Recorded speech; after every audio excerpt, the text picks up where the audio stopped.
কমল গোলামকে পাঠিয়েছি, সে এখনো ফিরে এলো না। তবে আমি বুঝতে পারছি না সে এত বিলম্ব করছে কেন। তবে দেখি আমি যে তার পাচ্ছি। আমি ফিরে এসেছি বাদশাহ। কি কমল গোলাম? হ্যাঁ বাদশাহ, তুমি ফিরে এসেছো সত্য, কিন্তু তোমার মুখখানা মলিন। তুমি আখের পানি ফেলতে ফেলতে আমার প্রাসাদে এসেছো কমল গোলাম। বলো কমল গোলাম, তোমাকে কি পড়াতে যেতে যেতে কেউ কিছু বলেছে? প্রয়োজন হলে আমি লোক লস্কর পাঠিয়ে তাকে ধরে দেই, এই সাহারি নদীর কূলে তাকে আমি জ্যান্ত কবর দিয়ে দেব। হ্যাঁ, আজ মানুষকে লাঠি দিয়ে মারে মারা হয় না বাদশাহ। আমি জানি। মানুষকে হেসে দিয়ে মারে মারা হয় না। তবেই জানি। এই দেশের অপরাধে বোঝা হোক, আপনাকে কথা আর বার বেড়েছে বাদশাহ।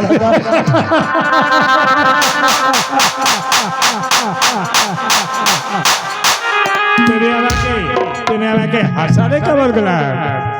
আমি থাকলাম আমার রাজকোষে, আর আমাকে কিভাবে মারলো আমি বুঝতে পারছি না। তোমার আখের পানি তুমি বলো কমল গোলাম, আমাকে বুঝিয়ে বলো আমাকে কিভাবে মেরেছে। বাদশাহ আমার যখন 5 বছর বয়স, তখন আপনি আমাকে পথের দিন থেকে কুড়িয়ে নিয়ে এসেছিলেন। সেই দিন থেকে জানি আপনি আমার আব্বা যান, কিন্তু আমি কখনো কোনোদিন ভাবিনি বাদশাহ এই দেশের ওখানে বিপজান আমার যে সন্তান বলে বেরোলেন বাদশাহ। তাই দেশের সেই হেরিকে জানেন বাদশাহ, এই দেশের ওখানে বিপজান হেরিকে আটক করেছে বাদশাহ। আজকে আমাকে কি কথা শোনালে বাদশাহ? আজ আমার ব্যথায় মুখখানা ভরে যাচ্ছে। আমি তোকে পথের ধুলো থেকে কুড়িয়ে নেই নিজের সন্তানের মতো করে মানুষ করেছি। আমি কোনোদিন ভাবিনি আমি নিঃসন্তান। তবে এই দেশের ওখানে প্রজা কি বলে জানেন বাদশাহ? বলেছে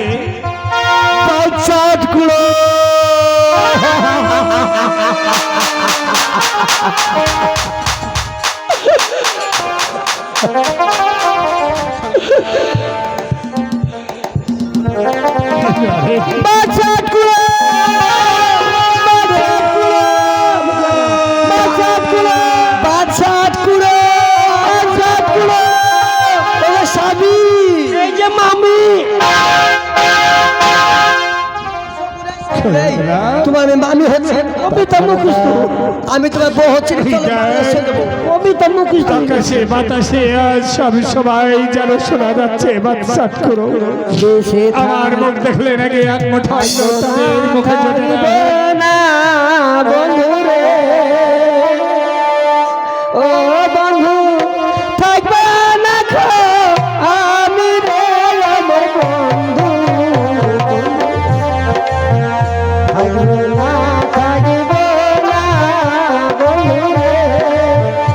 থাকবো না দেশে, থাকবো না এ রাজ্যে, থাকবো না, থাকবো না। রে কমল গোলাম, ওগো স্বামী বাড়ির বাইরে জানে অনেক এই যে মামি তোর মুখে পা ফেলে দিব। তারা কি বলতে চাইছে? মুখস্থ হয়ে গেছে বাবা। আপনারা রাতের অন্ধকারে কোথায় চললেন বাবা? আপনি যাবেন না? এই বাদশার মুখ দেখেন না, 8 কিলো বাদশা মুখ দেখলে খেতে পাবেন না। আমাদের সঙ্গে চলে চলে যাবো না, যাবো না, ওর সঙ্গে যাবো না। ও বাবা আপনি কাঁদছেন কেন বাবা? আচ্ছা আপনারা যার ভয়ে পালিয়ে যাচ্ছেন, এই বাদশাহী দরবার পরিত্যাগ করে আপনারা যে চলে যাচ্ছেন, বাদশাহ সারা জগরে শাহনের বাদশাকে কখনো করে আপনারা চোখে দেখেছেন না? কোনোদিন চোখে দেখিনি। চোখে না দেখে বাদশার কথা শুনে আপনার এই রাজ্য পরিত্যাগ করে কেন চলে যাচ্ছেন? আমরা যদি না দেখি তো খেতে পাচ্ছি না, দেখলে তো পাবোই না। ও বাদশাকে দেখেনি, তারা স্বচক্ষে আপনারা বাদশাকে দেখতে পাবেন। সারা নগরের শাহরির বাদশা এটাই বাদশা। দেখবো না, মুখ দেখবো না বন্ধু, মুখ দেখবো না, দেখবো না, তাকাবো না। আমি তোদেরকে পরিচয় দিতে পারি, মুখ দেখবো না। রে এই বাচ্চাটাকে তো ছেলে হলো না নাকি? গত বছর পাটের মাথা ফেটে গেল। এই খোদা, এই কথা শোনার আগে তুমি আমার মৃত্যু দিলে না কেন? আমি যে আর সহ্য করতে পারছি না। বেশ কমলগোলা, বাদশানাদার আমি তাদের সঙ্গে তুমি কথা বলে দেখি। ওগো আমার মায়েরা, বলুন বলুন ওগো আমার বাবারা, বলুন। তোমরা এই রাত্রির অন্ধকারে সংসারের আসবাব নিয়ে কোথায় যাচ্ছ? দেখুন, আমাদের কাহিনী বলছি, আমরা দিনের কথা বলছি। আমাদের জমিতে ফসল ফলে না, হালের বলদ মারা যায়, জমিতে ফসল ফলে না। গত বছর পাটের মাথা ফেটে গেল। ও বাবা, ওই বাদশার মুখ দেখলে আমার ছেলে পর্যন্ত হয়েছে না, জানো বাবা? ওগো মা, ওগো বাবা, আমি যে তোমাদেরকে মায়ের মতো ভালোবাসি, তাই তোমরা এত অপবাদ আমাকে দিও না। তোমরা কি একটিবার ভেবে দেখেছ এই রাজ্য থেকে যদি তোমাদের মতো প্রজা এই দলে দলে চলে যায়, যে রাজ্যে প্রজা থাকবে না সেই রাজ্যে বাচ্চার কোনো মান সম্মান থাকবে না, যে দালানে প্রদীপ চলে না সেই দালানের কোনো মূল্য থাকে না। তাই আমি করজোরে নিবেদন করছি, তোমরা কি এই রাজ্য ছেড়ে চলে যেও না বাবা।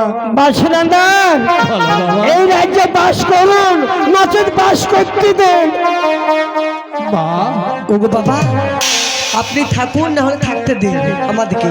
তার মানে আপনাকে এই দরবার পরিত্যাগ করে চলে যেতে হবে। ঠিক বলেছো স্বামী, ঠিক বলেছো। চলে যেতে হবে যে থাকবে। কেন? আমি যদি এই রাজ্যে থাকি তাহলে তোমরা এই রাজ্যে থাকবে না, তাই না? না, থাকবো না। আমি কথা দিচ্ছি, আমার রাজ্যের প্রজাকে আমি কোথাও যেতে দেব না। যত দুঃখ কষ্ট হবে আমি সহ্য করতে পারবো। তোমরা কেউ রাজ্য ছেড়ে যেও না। আমি এই রাজ্য ছেড়ে আমি দূরে চলে যাব। বাদশানন্দন, আপনার মুখের কথা বিশ্বাস করবো না। কিন্তু সেটা কোরআন কাছে, খোদার কাছে কোরআন আপনাকে বলতে হবে, তাহলে আমরা বিশ্বাস করবো। আরে আমার রাজ্যের প্রজা বাদশা শাহরিল কোনদিন কথা দিয়ে কথার বেখেলাপি করেনি, আর আজও করবে না। তাই তো আমি আমার তিন দিনে আমি হিরমান খোদা তালা নামে দুহাত তুলে শপথ করে বলছি, আমি এই রাজ্য ছেড়ে নিশি প্রভাত হওয়ার আগে আমি ফজরের নামাজ আদায় করে আমার এই ঘৃণিত জীবন দিয়ে বাদশানন্দন, অনেক দূরে চলে যাব। আপনি যাবেন ঠিকই, কিন্তু এই বেশে যাওয়া হবে না বাদশানন্দন। এই বাদশার পোশাক ত্যাগ করে ফকিরের বেশ ধারণ করে আপনাকে চলে যেতে হবে। ওগো আমার রাজ্যের প্রজা, আজ আমি সকলকের বাদশা হয়ে তোমাদের কাছে আমি নত হয়ে, তোমরা এত বড় সাজা আমাকে দিও না বাবা। আমি যে আমার রাজ্যের প্রজাকে ভালোবাসি। দেশে থাকবো না। বেশ, তোমরা যদি তাতে শান্তি পাও, আমি এই রাজ্যের পোশাক ছেড়ে দিয়ে আমি ভিখারির বেশে আমি এই রাজ্য ছেড়ে আমি চলে যাব বাবা। ওগো স্বামী, কি হলো মামি? এবার শুনছো? বাদশানন্দন থাকবে না। এবার আমাদের ভালো, এবার আমাদের বাচ্চা হবে। হ্যাঁ বাদশানন্দন, আমরা নির্দিন গিরে ফিরে গেলাম। বেশ, তোমাদের চলো স্বামী, চলো নিজের চলো নিজের ঘরে ফিরে চলো যাও। স্বামী, চলো। এসো এসো গিন্নি এসো। ওরে, খবর বলা, চলো মিংসি, চলো। বাদশানন্দন, এই মিংসি চালাই পারবো না। আজ তোকে আমি সন্তানের স্বীকৃতি দিতে পারিনি বাবা। আজ আমি ভেবেছিলাম আমি নিঃসন্তান, আমি আজকের বাচ্চা, তাই তো তোকে সন্তানের মতো করে মানুষ করেছিলাম। কিন্তু এই রাজ্যের প্রজা মেনে নেয় রে। না বাদশানন্দন, ওই দেখ কবুল গোলাপ, নিশি প্রভাত হতে চলেছে, কাক পক্ষী ডাকছে, আমার যে যাবার সময় হয়ে গেছে বাবা, আমাকে বিদায় না বাচ্চারাদার, বিদায় বাচ্চারাদার, বিদায়।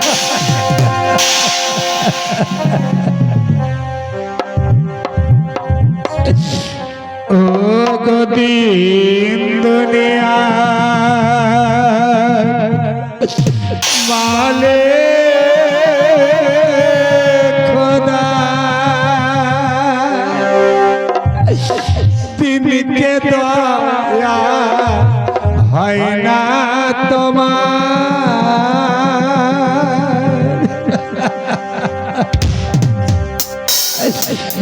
দিনকে দয়া হয় না, দিন দুনিয়ার মালিক খোদা।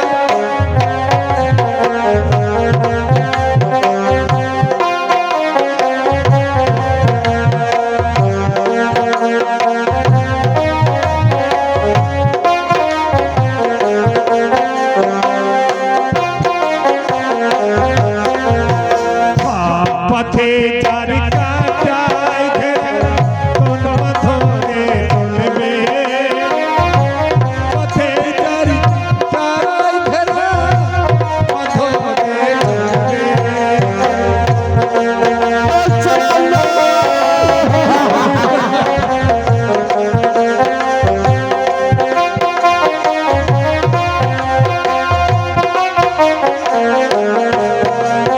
সব দিয়ে যার সব কেনা, সব দিয়ে যার সব কেনা, এ জ্বালা আর সয় না খোদা, দিনকে দয়া হয় না তোমার, দিনকে দয়া হয় না।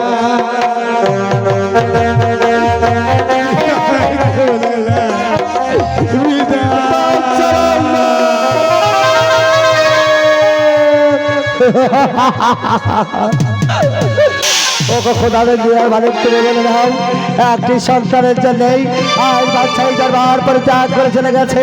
আজ যদি আবার আপনি জানকে না বলি, আবার আপনি জান কেমন করে জানবেন যে আবার বাদশাহ দান এই বাদশাহী দরবার পরিত্যাগ চোখ করে চলে গেছে। আমি যা